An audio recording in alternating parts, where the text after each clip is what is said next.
Jeeva today பார்வையாளர்களுக்கு வணக்கம். இன்றைய நேர்காணலில் தேசிய தௌஹீத் கூட்டமைப்பின் நிறுவனரும் தலைவருமாகிய இஸ்லாமிய மார்க்க அறிஞர் பிஜே அவர்களுடன் தான் ஒரு நேர்காணலை நிகழ்த்திருக்கிறோம். சார் வணக்கம்.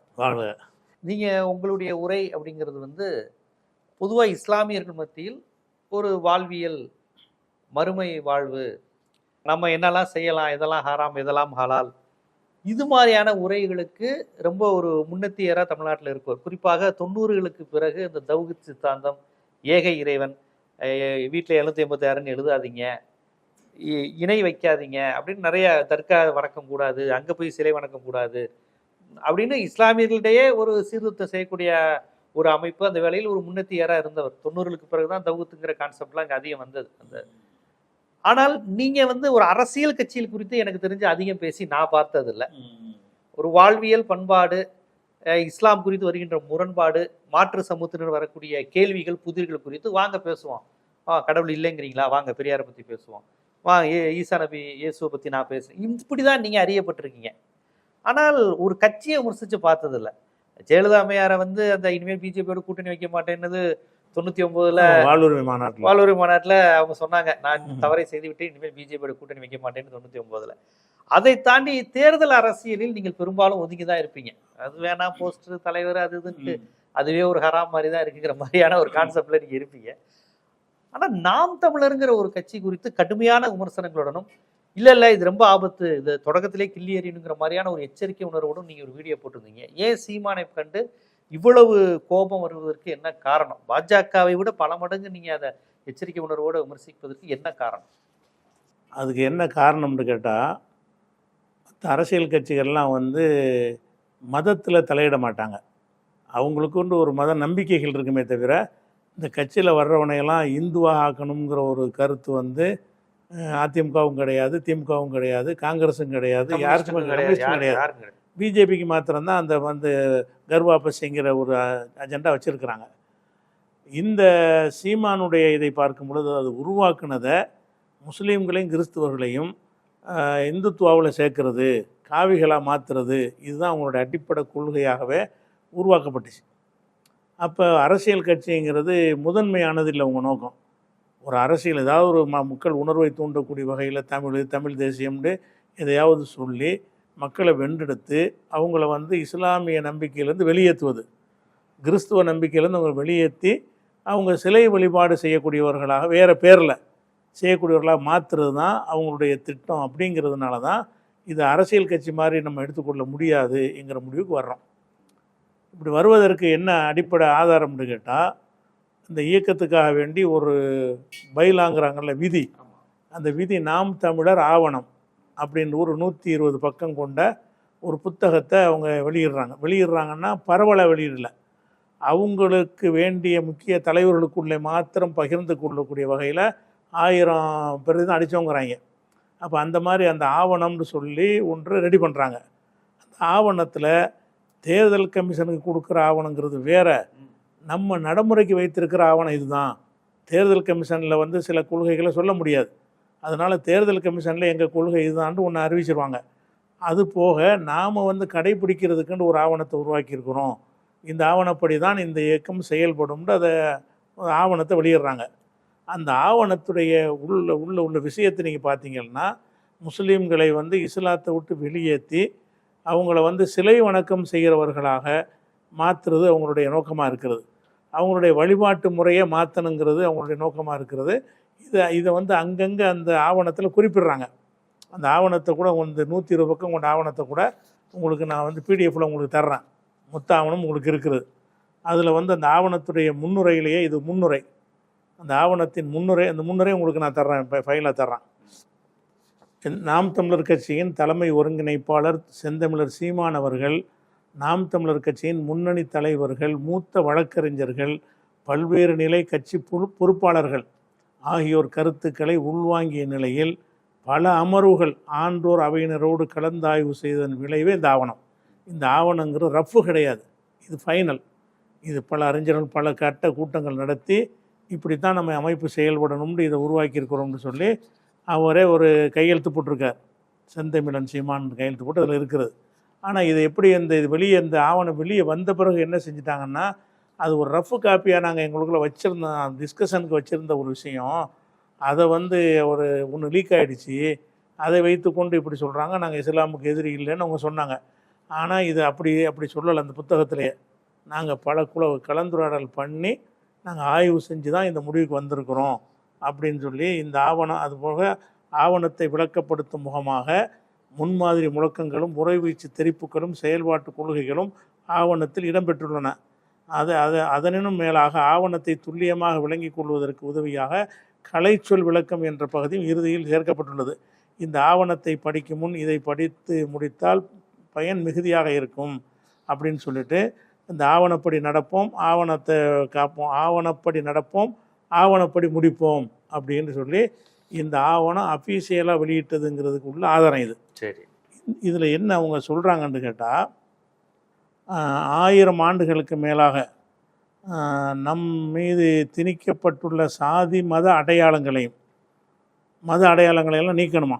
சாதி மத அடையாளங்களையும் அண்மை காலமாக திணிக்கப்பட்டு வருகிற இந்தியன் திராவிடன் என்ற முத்திரைகளையும் தவிர்த்துவிட்டு தமிழன் என்ற அடையாளத்தையே முதன்மை அடையாளமாக பெருமிதத்தோடு நாம் தமிழர் கட்சியினர் ஏற்க வேண்டும். சாதி அமைப்புகளின் செயற்பாடுகளோடு மறைமுகமாகவோ நேரடியாகவோ தொடர்பு வைக்கக்கூடாது. இன்ன மதம் இன்ன சாதி என்று அடையாளம் காணும் வகையில் பெயரொட்டு புறவயமான மத அடையாளம் முதலியவற்றை இது பேர் கூட வைக்கக்கூடாங்கிறான். அந்த பேரை பார்த்த உடனே இந்த மதம்னு தெரிகிறதுனா முஸ்லீம் கிறிஸ்தவர்களுக்கு தான் தெரியும். முஸ்லீம்னா அது அரபு மற்றபடி எல்லாரும் கலந்து தான். கிறிஸ்தவர்களுக்கு கூட கொஞ்சம் தமிழாக இருக்குது, கொஞ்சம் டேவிட்சன், முஸ்லீம்களுக்கு பார்த்தோன்னே தெரிஞ்சிடும். அந்த பேரில் என்ன இன்னும் முஸ்லீம் குறி வச்சு தான் அந்த வாக்கியம் இருக்குன்னு நினைக்கிறீங்களா? கண்டிப்பாக இன்ன மதம். அவர்கிட்ட கேட்டா என்ன சொல்லுவாரு, மத சாதி அடையாளம் பிராமின் அடையாளத்தையும் தான் நாங்க எதிர்க்கிறோம் தானே அர்த்தம். பொதுவா எல்லா அடையாளம் அப்படின்னு சொன்னா பரவாயில்ல, பூணல் எல்லாத்தையும் தானே எல்லாத்தையும் எடுக்கணும்னு சொல்றவங்கல்ல, அதெல்லாம் செய்யுங்கிறார். இந்த ஆவணத்திலேயே இதையெல்லாம் மற்ற மதத்தின் அடையாளமா இருக்கிறதோ, வீரத்தமிழர் முன்னணின்னு ஒரு தனியா உள்ள அமைப்பு வச்சிருக்கிறாங்க. அந்த அமைப்புடைய நோக்கம் என்னன்னு கேட்டா, முருகனை முப்பாட்டனாக ஏற்று அவர் காவடி எடுப்பது, வழிபாடு செய்வது என்பதுதான் அவங்களுடைய பிரதான கொள்கையை வச்சிருக்கிறாங்க. அப்படி வைத்து அதையும் இதில் சொல்றாங்க, அதையெல்லாம் கொண்டாடணுங்கிறாங்க. பேரடையாளம் இந்த மத அடையாளத்தை நீக்கணும்னு சொல்றவங்க இன்னொரு பக்கம் அதை கண்டிப்பாக கடைப்பிடிக்கணும்னு இது ஆவணத்தில் இருக்குது. அப்போ இதில் பார்க்கும்பொழுது என்னென்னா, இவங்க முஸ்லீமுங்கிற பேரை வைக்காதேங்கிறான். அப்போ அவங்கள்ட்ட எந்த ஒரு அடையாளம் இருக்கக்கூடாதுங்கிறான். உதாரணமாக இஸ்லாமியர்கள் தொப்பி ஒரு இஸ்லாத்தில் இல்லை, ஆனால் முஸ்லீம்கள் தொப்பி ஒரு அடையாளம் வைக்கிறாங்கன்னு வைங்களேன். தொப்பி போடக்கூடாது இவங்க ஆவண பிரகாரம். ஆர்எஸ்எஸ்காரன் அதான் சொல்றான். அதையே தான் அவங்க சொல்றாங்க, தொப்பி வைக்காத, அந்த மாதிரி தனியா வராதங்கிறான். அதுக்கு அடுத்து என்னன்னு கேட்டால் பாருங்க, அடுத்து 110வது பக்கத்தில் இவங்க என்னென்னலாம் சொல்கிறாங்கங்கிறத பாருங்கள். மத அடையாளங்கள்ங்கிறது பிரதானம் கிடையாது, இந்து மதத்தில் உள்ளதை வேறு பெயரில் இதை முஸ்லீம்கள் கிறிஸ்தவர்களை மாற்றணும், ஆனால் இந்துன்னு சொல்லக்கூடாது, இந்துக்கு எதிரின்னு சொல்லிக்கொண்ட இது தமிழர் வழிபாடு முன்னோர் வழிபாடுங்கிற முறையில் செய்யணுங்கிறார். அதில் என்ன செய்கிறாருன்னு கேட்டால், தமிழர் உரிமை போராட்டம் வலிமையுடன் நிற்க வேண்டுமாயின் பரந்துபட்ட தமிழர் இனம் நாம் தமிழரை என்று உணர்ந்தறிந்து ஒற்றுமையுடன் ஒழுகி ஒன்று திரட்டப்பட வேண்டும் அப்படின்னு சொல்லிட்டு வரும்பொழுது, அதுக்கடுத்து சொல்கிறார், அக்கறையுடன் தமிழர் ஒருவருக்கொரு உதவி கொள்ளும் அமைப்புகள், தமிழர் திருமணக்கூடம் போன்ற பொது அமைப்புகள், தமிழர் கூட்டு தொழில் நிறுவனங்கள் முதலியவை அமைக்கப்பட வேண்டும். திருவள்ளுவர் புத்தாண்டு, பொங்கல் விழா, கோடையில் கல்வி விழா, முழு நிலவு நாள்களில் தமிழர் நிலாச்சோறு விழா, நவராத்திரி குழு விழா. நவராத்திரி குழு விழாங்கிறது என்ன?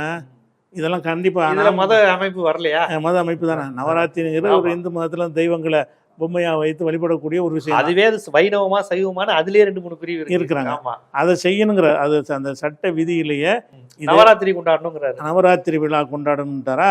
அதுக்கடுத்து ஐயப்பன் பருவத்தில், ஐயப்பன் பருவம்னு எதுவும் தெரியல, ஐயப்பன் சீசன் நினைக்கிறேன். ஐயப்பன் பருவத்தில் திருக்குறள் ஓதி குமரி பயணம் செல்லும் விழா, வள்ளலார் தமிழிய விழா, நடுகள் தெய்வ விழா, ஐயனார் வீரப்பன் வீரையன் கருப்பண்ணன் போன்றோருக்கான விழா, இது தமிழர் விழாக்கள் நடத்தணும். அப்போ ஐயனார் விழா, உருவ நம்பிக்கை ஏற்காத இஸ்லாமியர்கள் தமிழர்களே இல்லை, அதான் அர்த்தம். நீ அதை விட்டுட்டு வாங்குறாங்க. அதுக்கு என்ன அர்த்தம்? நீ நாம் தமிழர்ல வர்றதா இருந்தா இதெல்லாம் செய்யணும். இதை ஒருத்தர் செஞ்சானா முஸ்லீமா இருக்க முடியாது. அது எதை செய்யணும்னு அவங்க கொள்கையை வகுத்திருக்கிறாங்களோ அது இஸ்லாத்தை விட்டு வெளியேற்றி விடுங்கிறது இஸ்லாமிய நம்பிக்கை. அப்படி இருக்கும் பொழுது என்ன செய்கிறாங்கன்னா ஐயனார், வீரையன், கருப்பணன் போன்றோருக்கான விழாக்கள் நடத்தணும் அப்படிங்கிறாங்க. அப்பதான் நீங்க தமிழர்னு அவர் தமிழர் இருக்கணும்னு சொல்கிறாங்க. அப்போ வந்து இந்த முஸ்லீம்கள் வந்து முஸ்லீம்களாக இருக்கக்கூடாது, நாம் தமிழருங்கிற பேர், ஆனால் அவங்க இந்து கொள்கைகளை பின்பற்றணும் அப்படிங்கிறது செஞ்சாருங்கிறது. இதை வந்து 110வது பக்கத்தில் இது இருக்கிறது. அதே மாதிரி வந்து இதில் வந்து தமிழியத்திற்கும் முகமதியத்திற்கும் தமிழியத்திற்கும் கிறிஸ்தவத்துக்கும் இடையே முரண்பாடுகள்னு தலைப்பு கொடுத்துருக்குறாங்க. நம்ம யாரோடையெல்லாம் முரண்படுறோங்கிறத ஒரு லிஸ்ட்டு போடும்போது அதில் 3ஆவதாக சொல்லக்கூடிய முரண்பாடு என்னன்னு கேட்டால் தமிழியத்திற்கும் முகமதியத்திற்கும், இஸ்லாமுக்கு, பார்ப்பனியத்துக்கும் ஆரியத்துக்கும் கிடையாது, முஸ்லீமுக்கு தான் முரண்பாடு இருக்கு. தமிழியத்துக்கும் கிறிஸ்தவத்துக்கும் இடையே முரண்பாடு உண்டு. அப்போ தமிழியசம் இந்த நாம் தமிழர் இயக்கத்துக்கு முகமதியத்தோட முரண்பாடு இருக்கிறது, கிறிஸ்தவத்தோட முரண்பாடு இருக்கிறது, இந்துக்களோட முரண்பாடு இல்லை. அப்போ சனாதனத்தோடு வைதிகத்தோடு முரண்பாடு இல்லை. ஆனால் திராவிட இயக்கம் ஆரியத்தை தான் எதிரியா சொல்லுது. சரி, அப்போ முரண்பாடு இருக்குன்னு நீங்கள் இது முட்டையாக சொல்லிட்டாங்களா? இதுக்கு விளக்கமாக என்ன செய்கிறாங்கன்னு கேட்டால் அதை வந்து 3ஆம் நம்பருக்கு கொண்டு விளக்கம் கொடுத்துருக்குறாங்க. என்ன கொடுத்துருக்காங்கன்னு கேட்டால் அந்த தமிழியத்திற்கும் முகமதியத்திற்கும் முரண்பாடுன்னு சொல்கிறார்ல, அதை விளக்கமாக சொல்கிறாங்க. அது 3ங்கிறது அந்த தலைப்பு. அதுக்கு விளக்கம் என்ன சொல்லப்படுதுன்னு கேட்டால், 3ஆம் முரண்பாடுகளான முகமதியமும் கிறித்துவமும் தமிழ் தேசியத்தை ஒவ்வொரு காலத்தில் ஆளுமை செலுத்தியவை, சட்ட பாதுகாப்பும் சொத்துடைமை வலிவும் பன்னாட்டு பின்புலமும் கொண்டு மத வழி தனி இன கட்டுமானம் கொண்டவை. முகமதிய தமிழரும் கிறித்துவ தமிழரும் தங்களுடைய முதன்மை அடையாளம் தமிழ் தேசிய அடையாளமே என்று உணர்ந்தறிந்து வருவாராயின். அந்த முதல் அடையாளம் தமிழ் தான், இஸ்லாம்லாம் கிடையாது. இஸ்லாமியர்களை பொறுத்தவரைக்கும் எங்களுடைய முதல் அடையாளம் வந்து இஸ்லாம் தான். அதை வந்து நாங்கள் எந்த காலத்தையும் விட்டு கொடுக்க மாட்டோம். மற்ற எல்லா மொழிகளையும் எல்லாம் உலகம் முழுவதும் முதன்மை அடையாளம் அதுதான். இவங்க என்ன செய்கிறாங்கன்னா முகமதிய தமிழரும் கிறித்துவ தமிழரும் தங்களுடைய முதன்மை அடையாளம் தமிழ் தேசிய அடையாளமே என்று உணர்ந்தறிந்து வருவாராயின், உணர்ந்து வந்தாங்கன்னு சொன்னால் அதை கூட ஏற்றுக்கிற மாட்டேன். நட்பு முரண் வகையிலும் நட்பு முரண்பட்ட நட்பான். முஸ்லீம்களை ஒரு அந்நியப்படுத்தி தான் அவர் எழுதியிருக்காரு, எதிர்நிறுத்தி தான். ஆமாம், வழிபாடும் வகையில் இடம்பெறுவர். இவர்கள் எச்சரிக்கையோடும் விழிப்போடும் அன்போடும் கையாளப்பட வேண்டியவர். அப்போ இதனுடைய முக்கியமான ஒரு நிறுவனர்களாக முஸ்லீமும் கிறிஸ்துவம் இருக்க மாட்டாங்க. இந்த குழு வந்து இதை நிர்வாகம் பண்ணக்கூடிய குழுவில் வந்து முஸ்லீமை இப்படி கையாளணும்னு சொல்வார்களே, ஆனால் அதில் நிச்சயமாக முஸ்லீம் இருக்க மாட்டாங்க. முஸ்லீம் அல்லாத கிறிஸ்துவர்கள் அல்லாத ஒரு குழு தான் இதை வந்து நிர்வகிக்கிறது. அவங்க வந்து முஸ்லீம் எச்சரிக்கையாருன்னு ஒரு முஸ்லீம் சொல்ல மாட்டாங்கல்ல. அப்போ முஸ்லீம்கிட்ட கவனமாக இருந்துக்கிறதுன்னு உண்டாக்கி கொடுக்குற அந்த மேல்மட்ட தலைவர்கள் ஆன்றோர் கொடுக்குறாங்கல்ல, அவங்க அனைவருக்கும் போதிக்கிற பாடம் என்னன்னு கேட்டால் முஸ்லீம்களை சந்தேகத்தோடு வச்சுக்கிறங்க. அது எல்லா முஸ்லீமும் சேர்த்துறாதீங்க. தமிழ் தான் எங்களுக்கு எல்லாம்னு சொல்லி வர்றான்ல, அவனை சந்தேகத்தோடு பார்ப்பாங்களாம். அப்படி வரலன்னா சேர்க்கவே மாட்டாங்க. தமிழ் தான் சொல்லி வரவனே இவ்வளவு சந்தேகத்தோட வரவனை தான் சொல்கிறாங்க.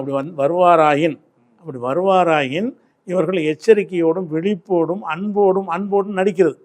எச்சரிக்கையோட வெறுப்பை காட்டிடாதீங்க, நடிச்சுக்கிறங்க அப்படின்னு சொல்லி அவங்க எழுதி வைத்து கொண்டு இதில் சேர்த்து நம்ம தமிழ்ங்கிற பேரில் எங்களை எல்லாம் வந்து சிலை வழிபாட்டுக்கு அழைக்கக்கூடிய ஒரு விஷயந்தான் இந்த நாம் தமிழுடைய இந்த ஆவணத்தின் மூலமாகவே அவங்க என்ன செய்கிறாங்க சொல்கிறாங்க. அதே மாதிரி வந்து திருமணம், இப்போ திருமணம்னா முஸ்லீம்களுக்குன்னு திருமண முறைன்னு ஒன்று இருக்குது, கிறிஸ்தவர்களுக்குன்னு அவங்களுக்கு ஒரு திருமண முறை இருக்குது, வேறு ஒரு மதத்துக்கு தனித்தனியாக இருக்கும். இப்போ முஸ்லீம் வந்து இஸ்லாமிய முறை பிரகாரம்னா ஒரு கல்யாணத்தை நடத்தணும், அப்படி நடத்தக்கூடாதான். திருமணம் இதில் எல்லாம் எந்த கட்சியும் தலையிடாதுங்க. நீங்கள் மற்ற கட்சியை எதிர்க்கிறத விட இவங்களையும் எதிர்க்குன்னு கேட்குறீங்களே, எந்த கட்சியாவது இந்த மாதிரிலாம் பேச திருமணத்தை எப்படி நடத்துன்னு சொல்லுவாங்களா? எந்த திருமணத்தையும் கலந்து கொண்டு உரையாடிட்டு வருவாங்க. எந்த தலைவர்களாக இருந்தாலும் தாலி கட்டுற திருமணம், தாலி கட்டாத இருந்தாலும் ஓகே, திருமணம், கிறிஸ்டின் திருமணம் எல்லாத்துக்கும் இவங்க என்ன செய்கிறாங்கன்னு கேட்டால் திருமணம், பிறப்பு, குழந்தை பிறந்தா கூட அது வந்து பேர் வைக்கிறது, காது குத்துறலாம் நடத்துவாங்கல்ல, அது இறப்பு முதலிய வாழ்வியல் நிகழ்வுகளை தமிழிலேயே நடத்த வேண்டும், தமிழர்களை கொண்டு நடத்த வேண்டும். அப்போ இந்த திருமணத்தை நடத்துறதுக்கு யார் வரணும்னா இவங்க தான் நடத்தி வைக்கணும். முஸ்லீமுடைய அறிஞர்கள் வந்து நின்று நடத்த மாட்டாங்க, தமிழர்களை கொண்டு நடத்தணும், தமிழில் நடத்தணும். சில விஷயங்கள் வந்து தமிழில் நடத்தலாம், சில விஷயங்கள் மார்க்க ரீதியான விஷயங்கள் வந்து குர்ஆனுடைய வாசகங்களை கொண்டு தான் நாங்கள் செய்யணும். அதையும் தமிழ்லேயே நடத்தணுங்கிறாங்க. தமிழர்களை ஆனா கொண்டு இவர் சமஸ்கிருத மந்திரம் ஓதி தான் அவர் மகனுக்கு காது குத்துனார். காது குத்துனார். ஆமா, முஸ்லீம்கிட்ட இப்படி சொல்லிட்டு சமஸ்கிருதத்தை இவர் வச்சு தமிழ்ல பண்ணல, இவர் சமஸ்கிருதத்துல தான் பண்ணாரு. பண்ணியிருக்காரு. இவர் ஹாப்பி பர்த்டேன்னு சொல்லி ஆங்கிலத்தில் பர்த்டே கொண்டாடி அந்த வீடியோ உங்களுக்கு பென்று நான் தந்திருக்கிறேன். அவர் கொண்டாடின விஷயங்கள்லாம் இருக்குது. கொண்டாடுறதில்ல யாருக்கும் பெருசா. நம்ம நினைவு தினத்தை போட்டுறதும் தமிழர் மரபு. அது எங்க தலைவரை தவிர யாருக்கும் நாங்க கொண்டாடுறதில்ல. அப்ப பூலித்தேவனுக்கு மட்டும் கொண்டாடுவோம். ஏன்னா அவருக்கு இறந்த தினம் தெரியாது. அதனால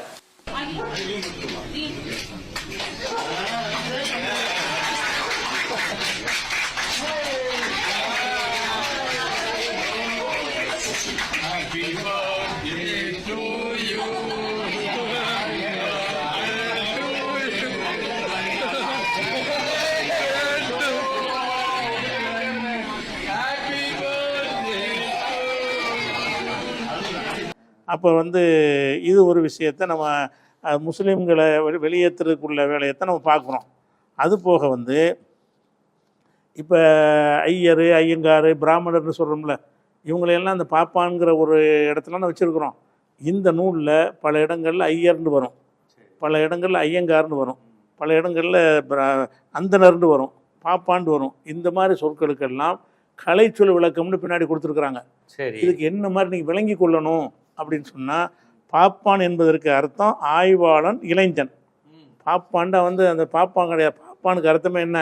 இப்போ சொன்னார சங்கினா என்னன்னு கேட்டாரு, இல்லை, தூங்கும் போதே உள்ளது. ஒரு பார்ப்பன ஆதரவாளர் தான், பார்ப்பன ஆதரவு தான். அது மாதிரி அந்தனர், அந்தனர் ஐயர்களுக்கு சொல்றது தான். அந்தனர் என்றால் ஈவுறக்கம் கொண்ட அறநடியாளர். அந்தனன் எங்கேயாவது இங்கே வந்துருச்சுன்னு சொன்னால் நீங்கள் அந்தனன் பிராமணன் எடுத்துக்க கூடாது. ஈவு இறக்கம் கொண்ட அறநெறியாளர்னு அர்த்தமா. ஐயங்காறு, ஐயங்காறு என்று சொன்னால் ஐயன் என்ற சொல்லின் தெலுங்கு கன்னட வழக்கு. ஐயன், ஐயன் என்றால் தலைவன், தகப்பன் அப்படின்னு அர்த்தமா. அப்போ அது மாதிரி ஆரியன், ஆரியன் இப்போ ஆரியமான மாற்றன்னு சொல்கிறோம்ல, ஆரியனுக்கு அவர் அர்த்தம் சொல்கிறார். இந்த நூல்லையே ஆரியன் பல இடங்களில் வருது. ஆரியன் என்ன அர்த்தம்னா உயர்ந்தவன், சீரிய தவசமான கேழ்வரகுன்னு அப்படி அர்த்தம் இருக்குது அந்த ஆரியனுக்கு. அப்போ வந்து சீரியன், ஆரியன் என்றால் சீரியன், சீரியன் என்றால் சீரானவன், அது நல்லவன். அந்த ஆரியன் வரக்கூடிய இடத்துக்கெல்லாம் அர்த்தம் என்னன்னு கேட்டால் நல்லவர்கள், உயர்ந்தவர்கள் அர்த்தம். திராவிடத்துக்கு என்ன அர்த்தம் கொடுத்துருக்காங்கன்னு கேட்டால், பல காலங்களில் தமிழிலிருந்து பிரிந்து சென்று மனுவியம் சார்ந்து பல்வேறு மொழிகளாய் திரிந்து போன கோட்பாடு அப்படின்னு சொல்லி திராவிடத்துக்கு இப்படி விளக்கம். திராவிடத்தை மட்டப்படுத்திட்டு ஆரியத்தை உயர்த்துறாங்க. அப்போ ஆரியத்தை இவர் இன்னைக்கு வந்து ஆரியம் பேசுகிறாரு நீங்கள் நினச்சிக்கிட்டு என்ன செய்றீங்க, பிஜேபியோட போயிட்டாருங்கிறீங்க. ஸ்டார்டிங் ஆரம்பமே எப்படி ஆரம்பிக்குதுன்னு கேட்டால் ஆரியன் தான். ஆர்எஸ்எஸ் கூட இப்படி ஒரு வழக்கம் சொல்லலை. பிராமணுக்கு அர்த்தம், ஐயனுக்கு அர்த்தம் எல்லாமே வந்து இப்படி செய்கிறார்.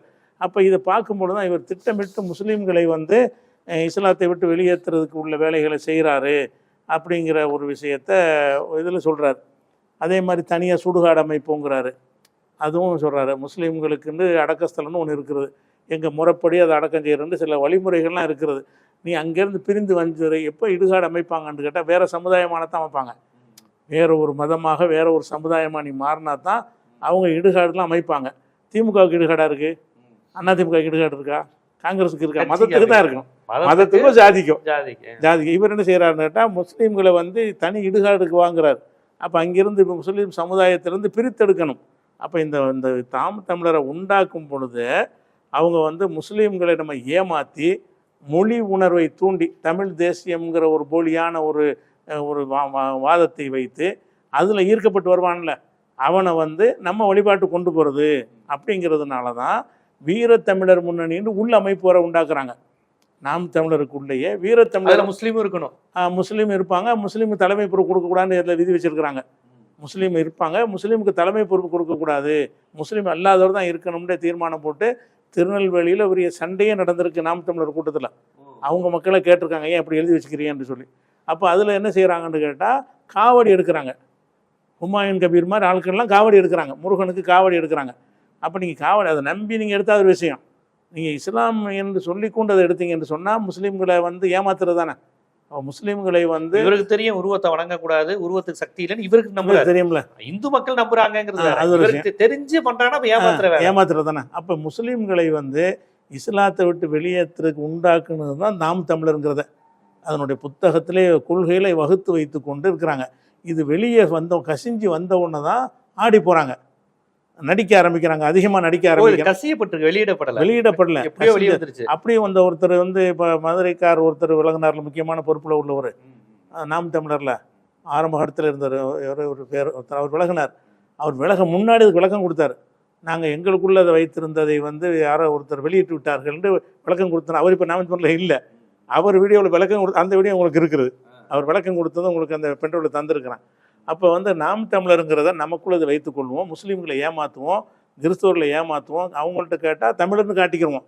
உள்ளுக்குள்ள என்ன உண்மையான உணர்வு, தமிழ் உணர்வோ தமிழ் தேசியமோ கிடையாது. முஸ்லீம் ஒரு கிறிஸ்தவரை இந்துவா மாத்துறது, ஒற்றை தேசியமா மாற்றக்கூடிய எண்ணம் தான். அதுதான், அதே பன்முகத்தன்மையை உடைக்கிறது. அதான் RSS என்ன அஜெண்டாவோ அதே தான். அதை தமிழருங்கிற ஒரு போர்வை, RSS இந்துத்துவம் எதிர்க்கிற போர்வையில் அந்த கருத்தை சொல்வது, உங்களுடைய கொள்கையிலே அதையை கொண்டு வந்து என்ன செய்யறதுன்னா எங்களை அப்படிங்கும் பொழுது இவர்களை மற்ற கட்சிமாக நாங்கள் இப்படி பார்க்க முடியும். இதை விளங்காமல் என்ன செய்கிறாங்கன்னு கேட்டால், நம்ம இப்போ கூட என்ன செய்கிறாருன்னா, அதை ஈரோட்டு பிரச்சாரத்தில் முஸ்லீம்கள்லாம் அதை உணர்ந்து கொண்டாங்கன்னு தெரிஞ்ச உடனே நேற்று தேர்தல் பிரச்சாரத்துடைய தலைப்பு என்னென்னா பழனி பாபா தான். பழனி பாபா எப்படிப்பட்ட அவர் தான் உண்மையான பெரியார், அப்படியா இப்படியான்னு சொல்லி முஸ்லீம்கள்கிட்ட வந்து ஆதரவு பெறலாங்கிறதுக்கு பழனி பாபான்னு எடுக்கிறாரு. பழனி பாபா இவர் சொன்னதுக்கு அவ்வளவுக்கு மறுப்பு சொல்லியிருக்கிறார். இவர் சொன்ன கருத்துக்கு மாற்றமாக பழனி பாபா மதத்தை தூக்கி எறி, சாதியை தூக்கி எறி என்று பழனி பாபா சொன்னார்னு சொல்லி ஒரு கூட்டத்தில் பேசுவார். ஆனால் அவருக்கு நேர் மாற்றமாக பேசின வீடியோவை நான் உங்களுக்கு தந்திருக்கேன், பென்ட்ரைவில் இருக்குது. பழனி பாபா அப்படி பேசவே கிடையாது. பழனி பாபா அவர்கள், என் அருமை மக்களே, நீங்கள் சாதி மதங்களாக பிளந்து பிரிந்து நின்றீர்கள் என்றால் அச்சுறுத்தப்படுவீர்கள், தனிமைப்படுத்தப்படுவீர்கள். ஆனால் மொழி இனமாக இணைந்து நின்றீர்கள் என்றால் வலிமையடைவீர்கள், பாதுகாப்பாக வாழ்வீர்கள் என்று சொல்ற பழனி பாபா சொன்னாருங்கிறான்ல. பழனி பாபா இவன் என்ன வேணா சொல்லிருக்கான்னு பாருங்க. இவன் சொன்ன மாதிரி ஒரு தடவையா சொன்னாரா, என்ன சொன்னான்னு பாருங்க, ஒண்ணு பாருங்க.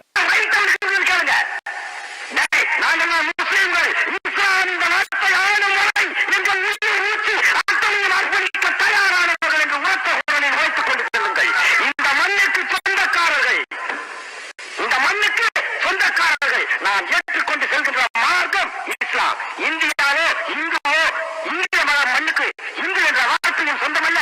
இந்தியா இந்துக்களும் இந்தியாவின் சொந்தக்காரர்கள் அல்ல. நம்ம கலாச்சாரம் அல்லாத எதையுமே அனாச்சாரமாக கருதுங்கள். புரியுதா உங்களுக்கு? அதனாலதான் சின்ன மாற்றத்தை கூட நம்ம அனுமதிக்கிறது இல்ல. புரியுதா? சின்ன மாற்றம் எங்க போய் முடிஞ்சிச்சு? சிலையை வாங்கிட்டு வந்து உள்ள வெளியே வந்துருச்சு. கடைசியில் என்ன ஆயிடுச்சு? காவடி தூக்குற நிலைமைக்கு ஆயிடுச்சு. அதை நான் வேண்டாம்னு சொல்லல. அந்த விசுவாசத்தை நான் காட்டும் போது என்னைய தீவிரவாதிங்கிறான், என்னைய பாகிஸ்தானிய உளவாதிங்கிறான். நான் சத்தியமா எங்க முஸ்லிம்களுக்கு தான், வேற ஜாதிக்கு பேச மாட்டேன். நேரம் கிடைச்சா எனக்கு நான் எப்ப என் மதத்துல நான் தீவிரவாதி, நான் மதவாதி, சத்தியமாக மதவாதி, சத்தியமாக மதவாதி, அல்லாஹ் மீது ஆணையாக நான் மதவாதி, என் தாய் மீது ஆணையாக நான் மதவாதி, நான் மதத்தில் தீவிரவாதி. பழனி பாபா வந்து எனக்கு என் மார்க்கம் தான் உசுறு, மற்ற எல்லாம் ரெண்டாம் பட்சம், அப்படிதான் அவர் பேசினார். அப்போ இந்த தமிழர் மொழின்னு சொல்லி வெறி கொண்டு நீங்கள் இஸ்லாத்தை விட்டுறக்கூடாது, இந்த மாதிரி பேசினவர் பழனி பாபா. இப்போ இந்த அங்கே உள்ள ஈரோட்டில் கொஞ்சம் முஸ்லீம்கள் கொஞ்சம் கணிசமாக இருக்கிறாங்க.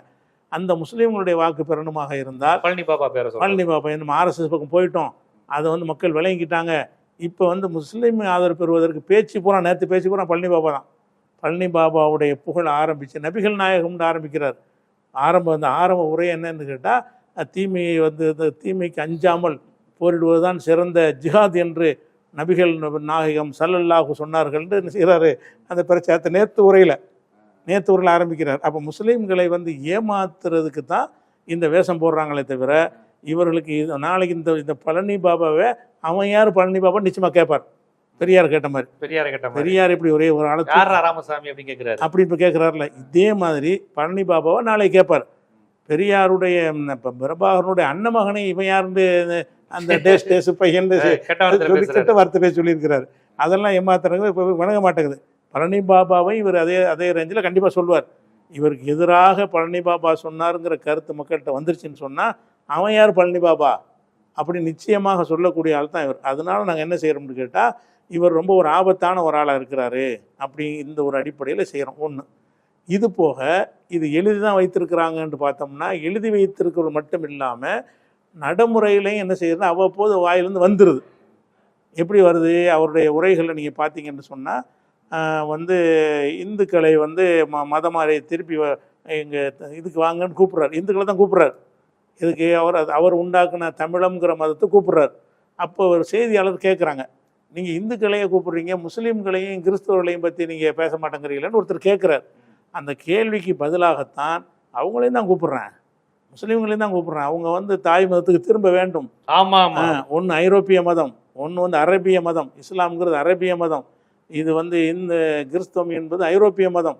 அதிலிருந்து நீங்கள் திரும்பி வர வேண்டும். எப்படி வந்து நாட்டு செக்கு நல்லெண்ணெய்க்கு மாறிட்டீங்களோ, இப்போ பழங்கால இப்போ நவீன எண்ணெயில் இருந்து நாட்டு செக்குங்கிற பழைய காலத்துக்கு மாறிவிட்டீர்களோ, அந்த மாதிரி நீங்கள் எல்லாம் மாறணும்னு சொல்லி முஸ்லீமுக்கு தான் அழைப்பு கொடுக்குறாரு. இதுக்கு பிறகு தான் முஸ்லீம்களே வழங்க ஆரம்பித்தாங்க. முஸ்லீம்களை சப்போர்ட்டாக இருந்தவங்கள இவர் ஒரு டேஞ்சரான ஒரு ஆளாக இருக்கார், நம்மளை இஸ்லாத்தை விட்டு வெளியேற்றுறதுக்கு உள்ள ஒரு வேலையை செய்கிறாருங்கிற விஷயத்தை அப்போ தான் வழங்கி கொண்டாங்க. நிறைய முஸ்லீம்களை கண்டித்தாங்க. கண்டித்த பிறகு நான் சொல்லலைன்னு சொல்லி பல டைலாக் பேசினார். ஆனால் அவர் அப்படித்தான் சொல்லி இருக்கிறார். இந்து மதத்துக்கு சொல்ல, சைவ மதம் தான் தாய் மதம், அதை சொன்னேன் அப்படின்னாரு. அதை சொன்னாலும் தப்பு தானே. ஆமா, சைவ மதம் இவங்க மார்க்கத்துக்கு எதுக்கு பேசுறா, அவர் திரும்பி வாங்க. நாங்கள் எப்படி சைவ மதத்துக்கு நாங்கள் வருவோம், சைவ மதம்னு வச்சுக்கிருவோம். நீ சைவ மதத்தை கூப்பிடுவது ஒரு சிலை வழிபாட்டுக்கு தானே கூப்பிடுறீங்க, அது எப்படி ஒரு முஸ்லீம் ஒட்டுமொத்த தமிழ் தேசிய இனத்துக்கும் சைவம் தான் மார்க்கம்னு சொல்ல நீங்க யாரு? கடவுள் நம்பிக்கை இல்லாதவன் இருக்கான், முஸ்லீம் இருக்கிறான், கிறிஸ்டின் இருக்கிறாங்க, வைணவர்கள் இருக்காங்க. வைணவர்கள் சைவத்தை ஏத்துக்க மாட்டாங்க, முருகனை மட்டும் ஏத்துக்கிறவங்க இருக்கிறாங்க. அங்கேயே வள்ளலார் மாதிரி ஜோதி வடிவம் ஓரிரை அப்படி உள்ளவங்களும் இருக்கிறாங்க. ஓரிரை கொள்கை உடையவங்க இந்து மத தர்மத்திலையும் ஒரு குரூப் இருக்கிறாங்க. இல்ல உங்களுக்குள்ளேயே கடவுள் இருக்கிறாரு, அகம் பிரம்மஸ்மின்னு சொல்றவங்களும் அப்படி சொல்றாங்க. அப்புறம் நீங்க சைவம் இப்படி சொல்ல முடியும்? இதுதான் சைவம், அதுக்கு மாலியம் அதுக்கு பேரு. சைவம் அதுக்கு என் மதத்துக்கு பேர் மாலியம் அப்படின்னு சொல்லிட்டு அதுக்கு எங்களை அழைக்கிறார். எனக்கு கடா வெட்டினாதான் எங்க சாமிக்கு பிடிக்குன்னு சொல்றவன் முக்காவாசி பேர் இந்துக்கள் அவன் தானே. அப்படித்தான் இருக்கு. ஐயனாருக்கு கடா வெட்டுறவன் அவன் எப்படி சைவம்? அவங்க எல்லாம் வந்துகிட்டு அது வீர சைவம் ஆக்கிடணுமா, அதையும் சொல்றாரு. சைவம் என்றால் அவங்க வந்து காய்கறி சாப்பிடுவாங்க, நாங்க வீர சைவர் என்றால் நாங்க இது அசைவம் சாப்பிடுவோம். அதுக்கு தான் அது வீர சைவம்னு சேர்த்துக்கிட்டாரு. வீர சைவம் அதுக்கு பேரு. நாங்க வீர சைவ மதத்துக்காரங்க. ஐயனாரு முனீஸ்வரன் கும்புறவனும் வருவானா? அதுல அந்த கோட்பாட்டுல வருவாங்களா? வரமாட்டாங்களே, அவங்க வருமானு நினைக்கிறாரு அவரு. அது மாதிரி வச்சு என்ன செய்யறாருன்னு கேட்டா, முஸ்லீம்கள் எல்லாம் அங்க இருந்து தாய் மதத்து திரும்பணுங்கிறார். இது ஏதோ ஒரு பேச்சுக்கு சொன்னதுன்னு கிடையாது. இதை வந்து பல இடங்கள்ல அவர் பேசுறார். எப்படியெல்லாம் பேசுறாருன்னு கேட்டா, உங்களை வந்து இஸ்லாத்தை விட்டு அப்புறப்படுத்துறது தான் என்னுடைய ஒரே கருத்துங்கிறதுக்காக வேண்டி என்னென்னலாம் பேசியிருக்காருன்னு கேட்டா, 2014 பேசுறார். 10 வருஷம் எண்ணிக்கை, இப்போ 24 ஆயிடுச்சு, 25 11 வருஷம் ஆயிடுச்சு. அவர் 10 வருஷத்துக்கு நடக்கும்னு சொல்லி நடக்கலாம். என்ன சொல்றாரு? 2014 சொல்றாரு. அந்த உரையில் 2014 ஆண்டுன்னு போட்டிருக்கோம் அந்த வீடியோவிலேயே.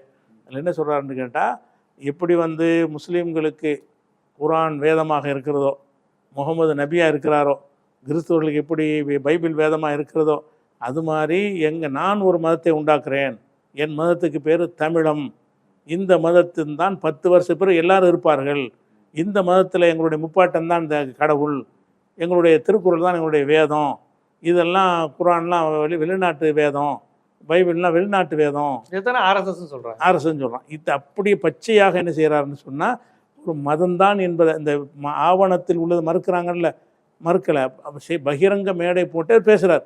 அந்த வீடியோ உங்களுக்கு அந்த பென்ட்ரோவில் தந்திருக்கிறேன். அந்த வீடியோவில் என்ன சொல்கிறாருன்னு கேட்டால், இந்த முகமது நபி எப்படி மதத்தை தோற்றுவித்தாரோ அது மாதிரி நான் தோற்றுவிக்கிறேங்கிறார்.